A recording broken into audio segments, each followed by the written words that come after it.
이 시간에 우리에게 주신 말씀은 마태복음 14장 28절로 33절까지의 말씀입니다.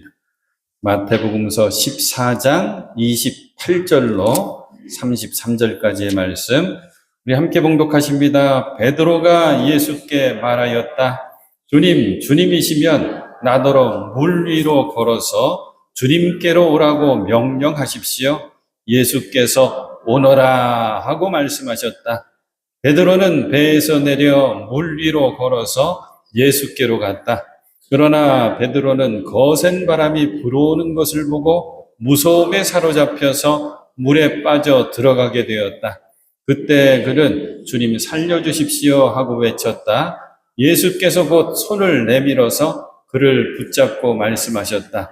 믿음이 적은 사람아, 왜 의심하였느냐? 그리고 그들이 함께 배에 오르니 바람이 그쳤다. 배 안에 있던 사람들은 그에게 무릎을 꿇고 말하였다. 선생님은 참으로 하나님의 아들이십니다. 아멘. 참 좋으신 주님의 은혜와 참 좋으신 주님의 사랑이 여러분에게 임하시기를 먼저 축복합니다. 가을 단풍이 끝으로 가고 있습니다. 여러분의 신앙의 나무에도 그 잎사귀마다 주님의 사랑과 은혜로 더 곱게 물들어 가실 수 있기를 축복합니다. 무엇보다도 믿음의 고운 빛이 더 깊어지시기를 축복합니다. 오늘 말씀 제목은 믿음으로 오너라입니다. 갈릴리 호수 무리를 걸으신 예수님, 그리고 베드로 이야기죠. 사랑하는 여러분, 여러분이 예수님께 칭찬을 들을 수 있다면, 우리 책망 들으면 안 되잖아요. 칭찬 들을 수 있다면 무엇을 칭찬해 주시면 좋겠습니까? 저는 믿음 칭찬 받고 싶어요. 로마 백부장이 받았던 칭찬이죠. 아무에게도 이런 믿음을 본 일이 없다. 네 믿음 최고다. 칭찬해 주신 거예요. 여자여, 참으로 내 믿음이 크도다. 내 소원대로 되어라. 부스러기 은혜라도 달라고 예수님께 믿음으로 매달렸던 가나안 여인에게 주신 귀한 칭찬입니다. 저도 여러분들도 이 칭찬 꼭 듣고 살았으면 좋겠어요. 오늘 말씀은 믿음 이야기입니다. 우리는 무엇을 믿느냐, 이것을 생각할 거고 믿음으로 주님께 나아가는 법을 살펴볼 것입니다. 오늘 말씀에도 배경이 중요해요. 이 말씀, 이 사건 앞에 어떤 일이 있었는가? 많은 사람들이 예수님의 가르침을 듣고자 모여들었습니다. 얼마나 사람들이 많이 모였는지 헤아려 봤어요. 그랬더니 남성의 수만, 성인 남성의 수만 5,000명쯤 되었다. 이제 저녁이 되었습니다. 말씀으로 마음은 풍성했지만 몸은 배고프기 시작했어요. 허기짐이 심해졌습니다. 그런데 거기는 빈들이었어요. 아무것도 구할 수 없는 빈들. 이때 우리 잘 알죠? 예수님은 어린아이 하나가 가져온 한 끼 도시락, 바로 물고기 2마리, 보리떡 5개, 5병 2열을 가지고 5,000명, 성인만 5,000명, 그러니까 그 수는 더 많은 거죠. 다들 배불리 먹고 풍족하게 만드는 그런 기적을 베풀어 주셨습니다. 5병의 기적 이야기입니다. 이 사건 뒤에 오늘 이야기가 이어지는 거거든요. 오늘 말씀은 마태복음에만 있는 것이 아니라 마가복음에도 있고 요한복음에도 있거든요. 한 가지 사건이 여러 복음에 있는 것을 평행복음이라고 부르는데 함께 살펴보는 게 굉장히 중요합니다. 더 풍성하고 깊은 은혜와 깨달음이 있거든요. 요한복음에는 오병이어의 기적을 경험한 사람들의 그 뒷이야기가 소개가 되어 있어요. 오병이어로 배부르게 됐죠. 사람들이 흥분하기 시작합니다. 사람들이 이렇게 생각했어요. 저 예수님만 우리와 함께 계시면 어떤 문제는 해결된다? 먹는 문제는 해결되는구나. 배고픔은 앞으로 없어지는구나. 그래서 예수님을 모셔다가 자신들의 왕으로 막 삼으려고 합니다. 예수님 다 아시잖아요. 그러니까 사람들이 억지로 붙들어가지고 예수님 당신을 임금으로 삼으시는 줄 아시고 먼저 제자들을 재촉하십니다. 그리고 사람들을 흩으셔요. 예수님 제자들을 재촉하셔서 뭐라고 말씀하시냐면 너희들은 저 갈릴리 호수 건너편으로 배 타고 먼저 가 있어라. 내가 나중에 따라갈게. 그리고 기도하러 산으로 올라가십니다. 제자들은 예수님 말씀 따라서 배를 타고 갈릴리 호수를 건너기 시작했어요. 잘 항해하던 중에 거센 바람, 풍랑을 만나게 됩니다. 우리 인생도 그렇잖아요. 잘 되는 듯 싶다가 어느 순간 거센 풍랑을 만나듯이.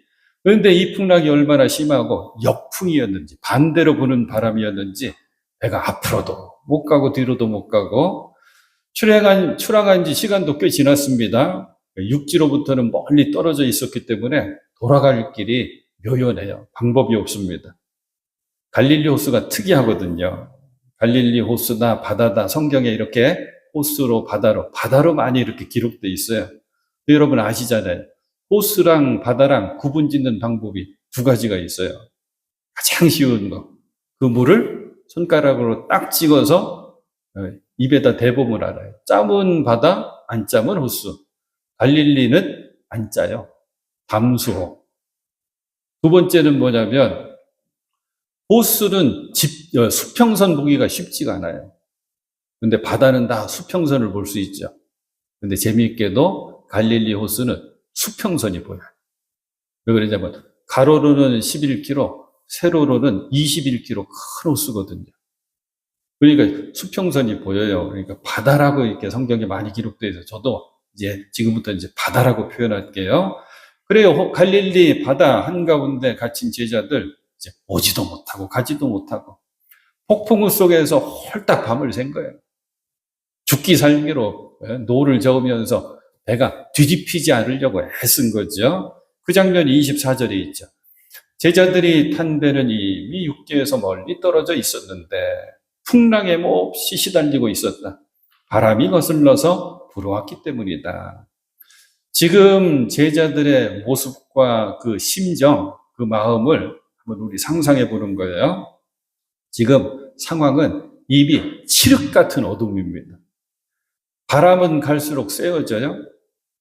풍랑이 크게 일어서 언제라도 배가 뒤집힐 것 같아요.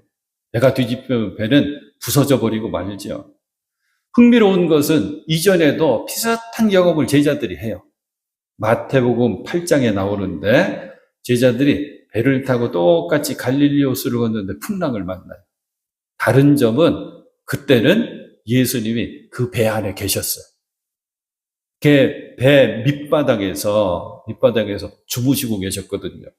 그러니까 폭풍을 만나가지고 아주 우리 죽겠다 그러면서 예수님 쫓아가서 깨우죠. 그래서 우리 죽게 됐는데 왜 주무시고 계십니까? 예수님을 막 흔들어 깨워요. 그때 예수님이 바람아 물결아 잔잔해 명령하시니까 그 갈릴리 폭풍우가 딱 멈추잖아요. 우리 기억하죠. 근데 지금 상황은 다른 거예요. 뭐 하나 달라졌어요? 지금 그 배에는 예수님이 안 계시고 제자들만 있는 거죠. 예수님 홀로 기도하러 가셨으니까. 그래서 제자들은 이런 마음을 갖게 된 거예요. 이번에야말로 끝장이다. 이 배가 이대로 뒤집혀서 부서지고 가라앉고 말겠구나. 이번에 우리는 죽었구나. 두려움에 사로잡히기 시작했습니다.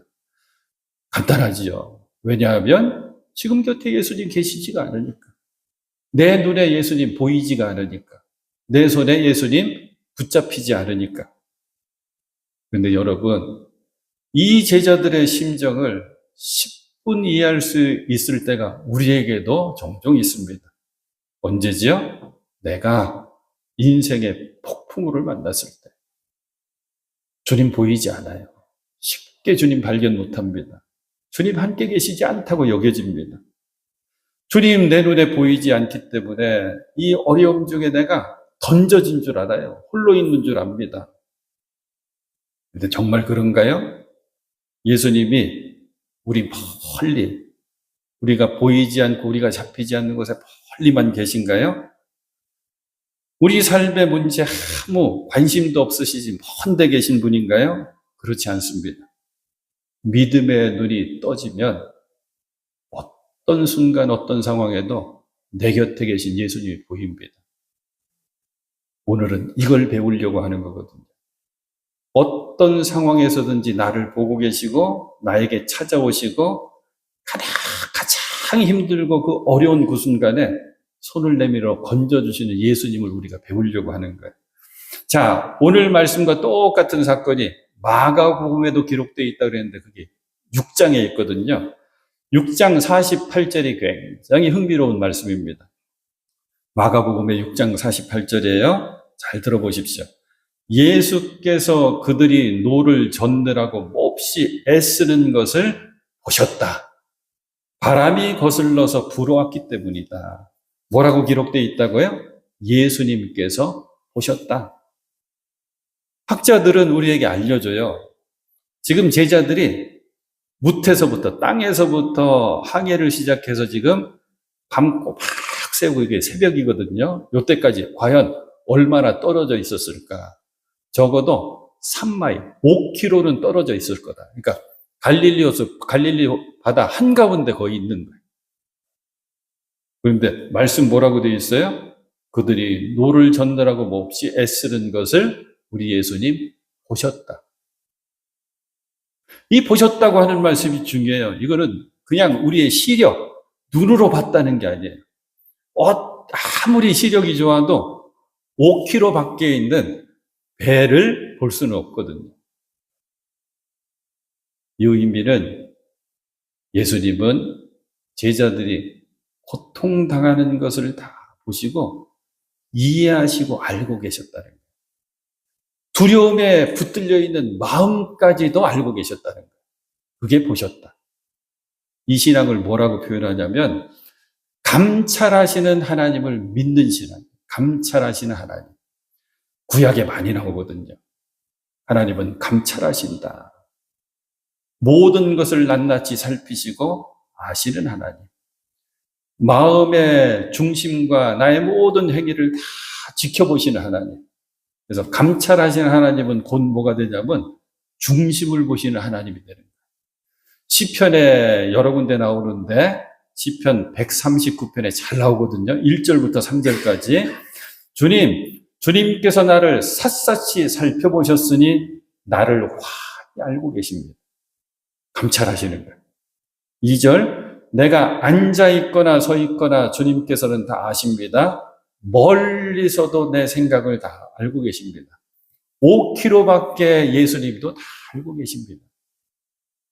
3절, 내가 길을 가거나 누워있거나 주님께서는 다 살피고 계시니 내 모든 행실을 다 알고 계십니다. 감찰하신 하나님. 거센 폭풍우 때문에 사투를 벌이던 제자들, 멀리 떨어져 있는 예수님, 우리 지금 이 사정, 이 위험을, 이 공포를 예수님 모르실 거야 생각했겠지만 예수님은 감찰하고 계시다. 보고 계시다. 사랑하는 여러분, 우리가 이 고백을 꼭 할 수 있어야 돼요. 예수님은 사랑하시는 이들의 고난과 괴로움을 다 알고 계십니다. 감찰하고 계십니다. 우리 삶 속에 한번 적용해 보는 거예요. 우리가 너무 힘들고 어려우면 어떤 마음이 돼요? 누가 내 사정을 알아줘? 누가 내 마음을 알아줘? 이 말하게 돼 있어요. 우리가 마음으로 이거는 주님도 모르실 거야 하겠지만 주님은 모르실 수가 없어요. 왜? 감찰하고 계시니까. 사랑하시는 우리들의 모든 것을 마음 중심까지도 다 살피시고 보고 계시니까. 이 믿음이 있는 사람이 어떤 고백을 진정으로 할 수 있냐면 주님은 아시지요? 이 고백을 하게 되는 거예요. 또 한 가지 은혜로운 장면이 있어요. 찾아오시는 주님이십니다. 예수님은 우리의 고통을 살피시고 보시고 아시는 것으로 그치지 않고 우리를 도와 건져주시기 위해서, 구원해 주시기 위해서 찾아오십니다. 25절 말씀, 이른 새벽에 예수께서 바다 위로 걸어서 제자들에게로 가셨다. 찾아오시잖아요. 마가복음 6장에 똑같은 장면이 더 재미있게 기록되어 있어요. 마가복음 6장 48절의 후반부인데 걸어서 그들에게로 가시다가 예수님께서 무리를 걸어서 제자들이 타서 지금 막 폭풍 가운데 흔들거리는 그 배로 가시다가 그 다음에 뭐라고 되어 있냐면 그들을 지나쳐 가려고 하셨다. 이게 재밌어요. 예수님께서 폭풍우 속에서 사투를 벌이고 있는 제자들, 아이고 죽겠다, 큰일 났다면서 죽음의 공포 속에 있는 제자들을 그들을 향해 가시다가 마가복음은 지나쳐 가시려고 하셨다. 이게 어떤 뜻일까? 그냥 생각하면 이런 거예요. 이렇게 지나가시면서 무리를 이제 걷고 오시는 거예요. 죽기 살기로 버둥거리는 제자들을 보는 거예요. 야, 베드로, 야, 너 애쓴다. 야고보, 요한, 너희들 막 큰일 났구나. 한번 잘해봐. 이게 지나쳐가는 것 같잖아요. 아니에요. 이 말씀의 뜻은 뭐냐면, 뜻만 얘기하면 목적을 가지고 찾아오셨다는 거예요. 예수님께서 제자들이 막 사투를 벌이는 그 배에 다가오시면서 제자들이 예수님을 알아챌 수 있도록 왔다 갔다 하시는 거예요. 지나쳐 가시는 거. 마침내 제자들이 예수님을 알아채요. 그 제자들이 예수님은 당연히 무태 계신 줄 알고 뭐라고 표현하냐면 유령이라고 표현해요. 그래서 두려움에 떨어요. 그때 예수님 하신 말씀이 두려워하지 말아라, 나다 그러신단 말이에요. 그러니까 예수님은 찾아오시는데 특별한 목적을 가지고 찾아오시는 거예요. 예수님이 제자들 찾아오신 시간도 은혜로워요. 여기에도 의미가 있어요. 우리는 그냥 이른 새벽에 되어 있는데 개역 성경에는 밤 사경에 찾아오셨다고 되어 있거든요. 밤 사경. 유대인들의 시간을 제가 잠깐 설명드릴게요. 한경, 두경, 세경, 1경, 2경, 3경 이렇게 보는데 한경이 3시간 단위입니다. 근데 유대인들은 하루의 시작을 언제라고 생각하냐면 오후 6시라고 생각해요. 밤이 되고 아침이 되니 이렇게 표현하죠. 오후 3시서부터 오후 6시서부터 3시간 단위로 잘라볼게요. 6시서부터 9시, 9시서부터 자정 12시, 12시서부터 새벽 3시, 새벽 3시서부터 새벽 6시가 밤 사경이에요. 그러니까 제자들이 날이 저물 때 출발을 했단 말이에요. 대략 6시쯤 출발했다 그럴게요. 밤 사경이면 새벽 3시부터 6시, 적어도 9시간 이상 지금 막 몸부림치면서 사투를 벌이고 있는 거예요. 얼마나 힘들고 어렵고 지쳐 있을까요?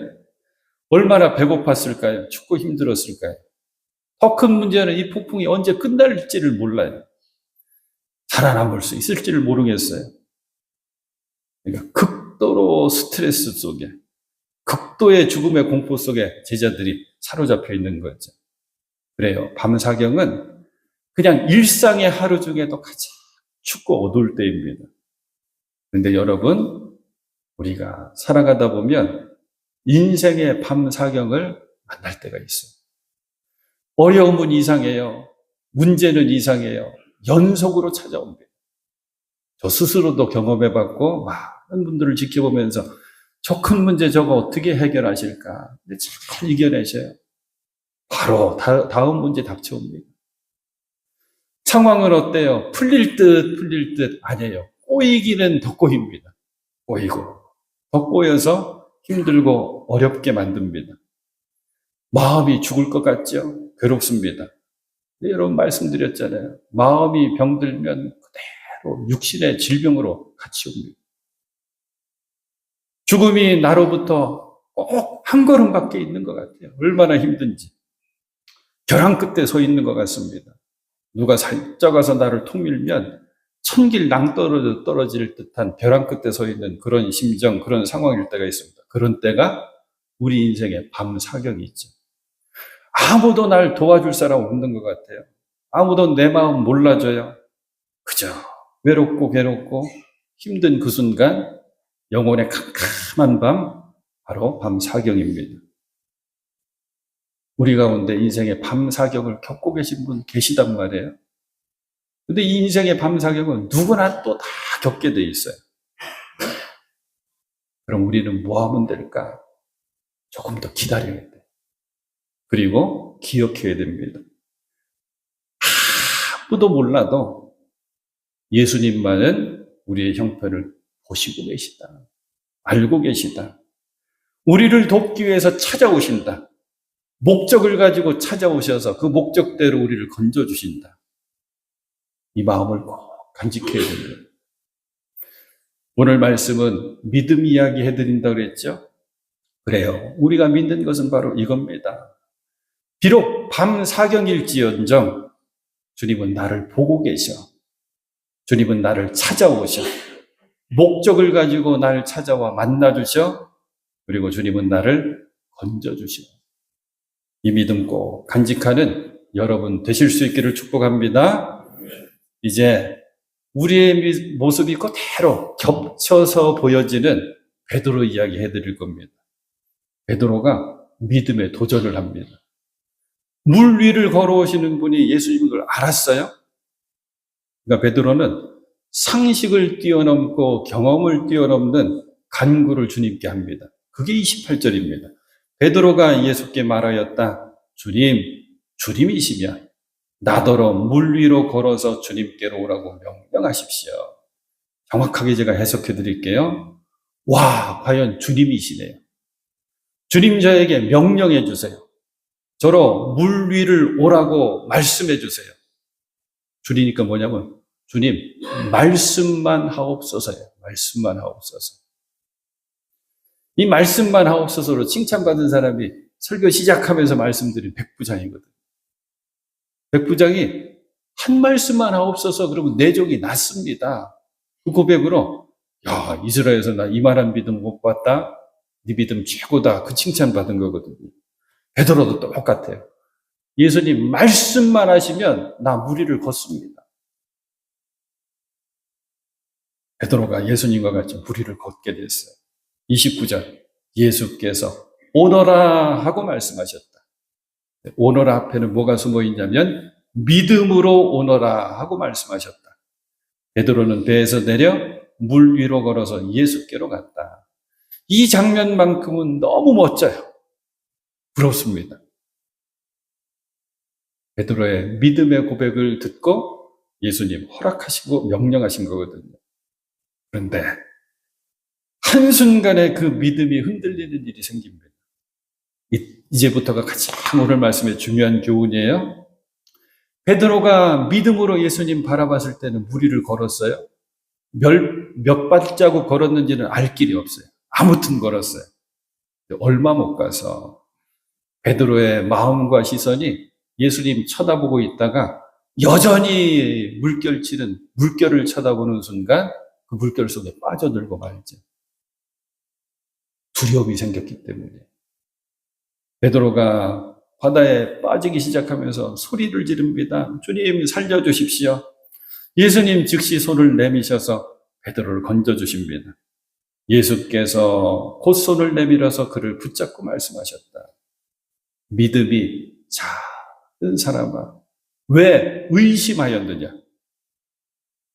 예수님과 함께 베드로가 배 위로 올라가는 그 순간 바람은 그치고 물결은 잔잔해집니다. 자꾸 이 말씀이 우리를 때리죠. 믿음이 작은 사람아, 왜 의심하느냐? 우리들은 어떤가요? 나 자신은 어떤가요? 왜 자꾸 의심이 생기죠? 왜 자꾸 내 믿음이 한순간 작아집니까? 그래서 제가 깨달아 알았어요. 믿음은 몹시 쉬우면서 몹시 어렵구나. 믿음이 그래서 사도 바울은 은사라고 우리에게 설명해줘요. 내가 노력한다고 얻어지는 거 아니고 내가 훈련한다고 단련되는 거 아니고 하나님께서 은혜의 선물로 주시는 게 믿음이래요. 다시 한번 믿음은 쉬우면서도 어렵고 그렇게 어려우면서도 너무 쉽고 그런 겁니다. 제가 한 가지 사건 얘기해 드릴게요. 요한복음 3장에 14절 15절 예수님이 이 말씀을 하시거든요. 모세가 광야에서 뱀을 든 것 같이 인자도 나도 들려야 한다. 그것은 그를 믿는 사람마다 영생을 얻게 하려는 것이다. 그리고 그 유명한 우리가 다 암송하는 요한복음 3장 16절이 나오는 거예요. 하나님이 세상을 이처럼 사랑하사 독생자를 주셨으니 이는 저를 믿는 자마다 멸망치 않고 영생을 얻게 하려 하심이니라. 그 말씀이 바로 이 모세가 놋뱀 든 얘기와 함께 나오거든요.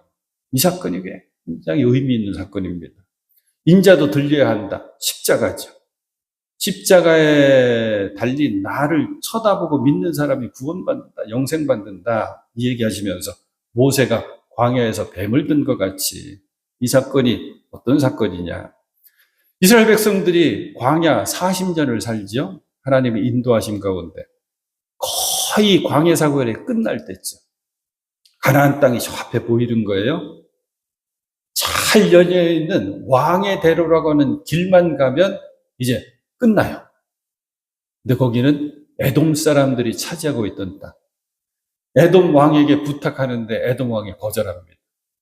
할 수 없이 모세는 그 많은 사람들을 이끌고 우회를 하게 돼요. 그 순간 백성들이 원망이 시작됩니다. 그러니까 어찌 보면 광야 생활은 원망으로 시작해서 원망으로 끝나는 거예요. 뭐라고 원망하냐면 애굽 땅에는 매장지가 없어서 여기 광야로 우리를 끌고 왔느냐. 이 40년 우리가 뺑뺑 돌리느냐. 그러면서 마지막에는 뭐라고 원망하냐면 이제 저 만나, 하늘 양식 만나, 그것도 먹기 지겹다 그래요. 하나님께서 광야에 무서운 독을 갖고 있는 뱀, 이 불뱀을 푸셔요. 그 불뱀이 원망하는 사람들을 룹니다. 그 사람들이 독이 퍼지니까 쓰러지지요, 넘어지지요, 그리고 죽어가기 시작합니다.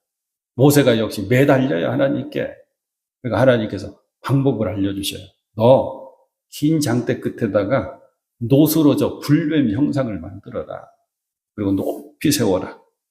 그리고 저 놋뱀을 쳐다보는 사람은 산다. 그럼 반대는 뭐예요? 쳐다보지 않으면 죽는다. 여러분 어떻는지 알아요? 쳐다보지 않아서 죽는 사람들이 많이 생겨요. 요거 하면 되는데 이걸 안 하는 거예요. 어떻게 사람이 그렇지? 사람이 그래요. 믿음이라고 하는 게 그렇습니다. 왜 안 쳐다봤을까요? 답은 하나밖에 없어요. 의심했기 때문에. 믿음, 의심하니까 생각나는 성경 구절이 있죠. 오직 믿음으로 구하고 조금 더 의심하지 말라. 의심하는 자는 마치 바람에 밀려 요동하는 바닷물결 같으니. 사도 야고보서 1장 6절 말씀. 그리고 기도의 귀한 비밀을 알려주죠. 믿음으로 구해야지 응답받는다. 의심이 겹쳐서 두 마음으로 기도하면 응답받을 수 없다. 기도에 관한 말씀이 주어지는데, 사랑하는 여러분, 다음 주일이 추수감사절이에요. 감사라고 하는 주제를 생각하면서 사실 오늘 말씀을 준비한 거거든요. 어떻게 하면 우리가 진정 감사할 수 있을까? 감사로 드리는 제사, 감사를 제물 삼아 드리는 제사, 감사의 예배, 그거 하나님 반드시 기뻐 받으신다고 했는데 뭐가 진정한 감사일까? 그러면서 감사라고 하는 것을 열매로 생각하면 어디에 그 감사가 열릴 수 있을까? 답이 나오더라고요. 믿음이라고 하는 나무에서 감사의 열매는 맺게 되어 있습니다. 신앙의 법칙 한 가지예요. 믿음이라고 하는 나무에 먼저 은혜가 꽃 피워야 돼요. 은혜의 자리에 하나님 주시는 혹은 하나님이 기뻐하시는 신앙의 귀한 열매가 맺게 되어 있어요. 하나님 주시는 열매, 하나님 기뻐하신 열매가 뭘까요? 사랑, 자비, 헌신, 나눔, 섬김, 그리고 가장 주님 기뻐 받으시고 우리가 해야 되는 열매, 감사. 은혜를 깨달아 알고 은혜를 기억하는 사람이 감사할 수 있기 때문에. 하나님 여러분, 말씀을 정리하고 이 생각, 저 생각 다시 한번 묵상하다가 여기다 메모해놨어요. 우리가 선교 이세기 준비하자고 했잖아요. 그럼 선교 이세기가 어떻게 펼쳐져서 준비되어서 그 귀한 사역들이 잘 이루어질 수 있을까? 이것도 똑같은 답이에요. 믿음이라고 하는 열매, 은혜라고 하는 귀한 꽃이 피워져야지 헌신이 되거든요. 사랑하는 여러분, 예수님이 하신 모든 역사가 사실 은혜를 깨달아 아는 사람들의 모습 속에서 그 모든 것들이 이루어져요. 이제 말씀 정리하려고 해요. 사랑하는 여러분, 삶 속에 폭풍우가 몰아쳐서 괴로운 인생의 밤 사경에서 우리가 떨고 있을 때, 그때 예수님은 여전히 우리를 바라보고 계십니다. 우리의 삶 속에 찾아오십니다. 역사하십니다. 이것을 꼭 믿으십시오. 그리고 손 내미셔서 믿음으로 나오라 하시는 예수님의 그 손 꼭 붙들고 끝까지 놓지 않고 주님과 늘 동행하시는 사랑하는 여러분들 되실 수 있기를 축복합니다.